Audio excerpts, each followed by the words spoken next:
Assalamu alaikum and good morning, students. Here we are. Today we have a topic that is uses of prepositions. पहले हमने discuss किया था that how we can use adverbs, how we can use conjunctions, हम adjectives को कैसे use कर सकते हैं, nouns, pronouns, each and everything in our subject-verb agreement part. Today's topic is uses of prepositions. हम prepositions को कैसे use कर सकते हैं. The first thing is, what is preposition? Preposition is a word that is used to show direction, place or location. And most of the time it is used before a noun or a pronoun. We have some rules. The first rule is objective case of noun or pronoun is used after preposition. अगर हमारे पास noun या pronoun होगा उसके बाद हम objective case लगाते हैं. अब ऑब्जेक्टिव केस क्या है? I do not depend on he. So here in this sentence, he क्या है? He is a subjective pronoun. अगर आपको subjective objective pronoun की नहीं पता, so you can go to YouTube and watch our video on objective and subjective pronouns as well. I don't depend on he. यहाँ पे क्या है? On is preposition. So the rule is that after the preposition you will be using subjective case, objective case. Objective में he को हम convert करते हैं in him. Him में convert करेंगे. I don't depend on he. This is incorrect sentence and the correct one is I don't depend on him. If we look toward our next rule, that is yes. अच्छा, अगर आप लोग preposition use कर रहे हैं after two words, दो लफ्ज़ों के दरमियान में preposition आ रहा है and that is connected by and or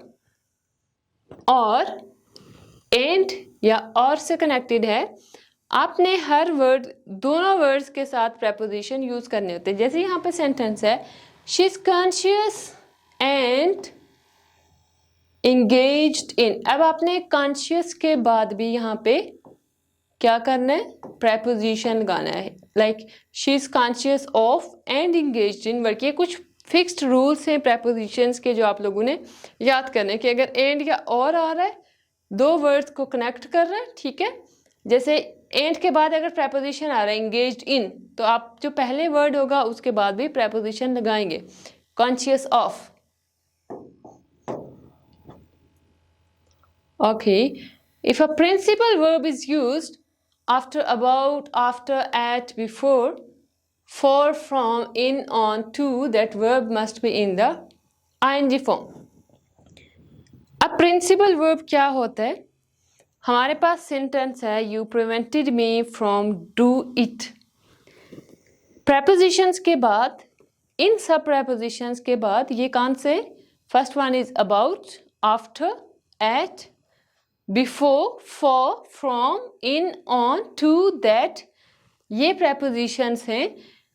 इनके बाद अगर हमारे पास first form of verb आ रही है कहीं पे, so this is incorrect. हमने क्या करना है? इन सब के बाद अगर verb आ रहा है, we will convert it into ing form. do है, do को convert करें in doing. this one, this is first form of verb. और हमारा रूल था that we will use ing form. Correct one is you prevented me from doing it. Okay, on, in, at are not used before today, tomorrow. ये आपके पास कुछ words हैं, कुछ prepositions हैं. on, in, at. तीन preposition है. on, in and at. अच्छा, ये जो preposition होंगे ना, ये हमारे पास किन वर्ड से पहले नहीं आ सकते? Before yesterday, before today, before tomorrow. इन वर्ड्स से पहले हम ये prepositions नहीं लगा सकते.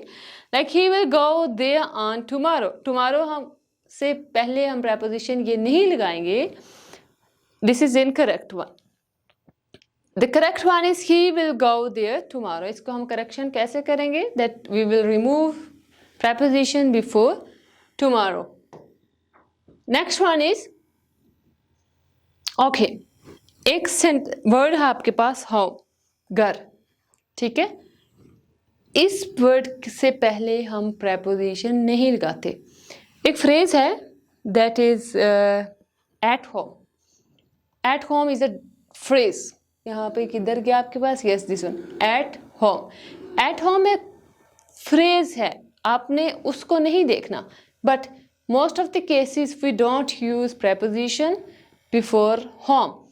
लाइक यहाँ पे एक सेंटेंस लिखा गया है, bring a TV set at home. अब ये क्या है? At home. At home is incorrect.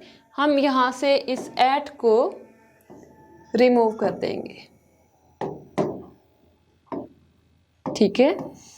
Bring a TV set home, just home.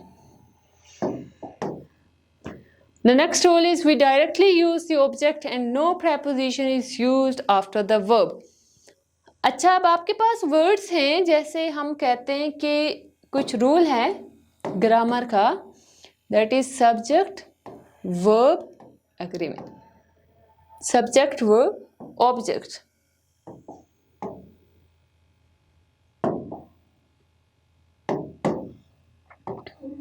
S for subject, V for verb and O for object. अब सब्जेक्ट वर्ब ऑब्जेक्ट का जो rule है वो कैसे था कि पहले सब्जेक्ट आएगा, after that we have verb, after that we have object. Sometimes subject के बाद ऑक्सिलरी वर्ब आता है, देन हमारे पास मेन वर्ब आता है, देन ऑब्जेक्ट। अब आप ऑब्जेक्ट से पहले प्रेपोजिशन नहीं लगाते। अगर प्रेपोजिशन, मैं आपको बताती हूँ ऑब्जेक्ट से पहले कैसे प्रेपोजिशन नहीं लगता। The poet describes about the beauty of nature in this poem. ये स्पेलिंग एरर था थोड़ा। The poet describe about the beauty of nature in this poem. अच्छा, अब हमने रूल क्या पढ़ा है? This is our subject. Describes क्या होगा? Verb.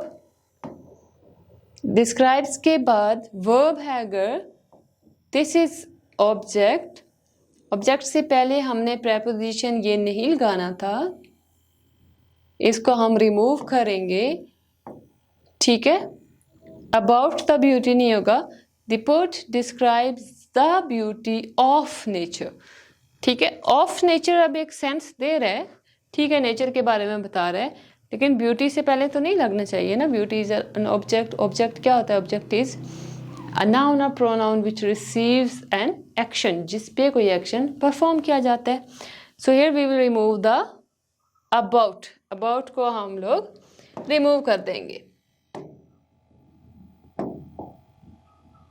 And if we look toward our next rule, अच्छा ये हमारे पास कुछ वर्ड्स हैं, say, suggest, propose, speak, reply, explain, talk, listen, right.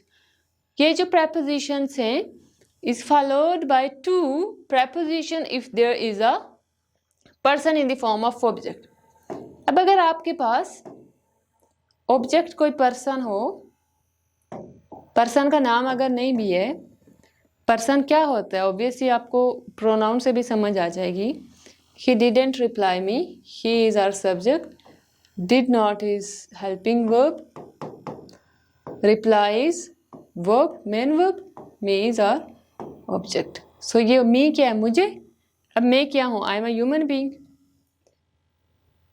person है ना, person से पहले आ रहा है, me is object. Rule is that if you have these words, reply, explain, talk, listen, write, speak, propose, suggest और say, हम उनसे पहले क्या करेंगे? टू यूज़ करेंगे, उनके बाद टू यूज़ करेंगे डायरेक्टली अगर ऑब्जेक्ट कोई पर्सन आ रहा है। He didn't reply to me, he didn't reply to me, this is correct one, और ये यहाँ पे इनकरेक्ट है। अच्छा नेक्स्ट है he didn't write to a letter. He didn't write to a letter. आपने रूल पढ़ा है कि अगर हमारे पास ऑब्जेक्ट में if object is a person then we will use to इन सब वर्ड से पहले। He didn't write. अब ये राइट क्या है? Letter, sorry, letter is not a person, letter is a चीज है ना एक, ठीक है। अब हमने इस टू को यहां से रिमूव कर देना। He didn't write a letter. Okay, so this is the end of our preposition.